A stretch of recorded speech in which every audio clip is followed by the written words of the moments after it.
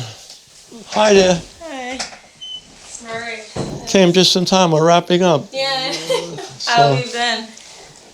that's about it. Okay. Yeah.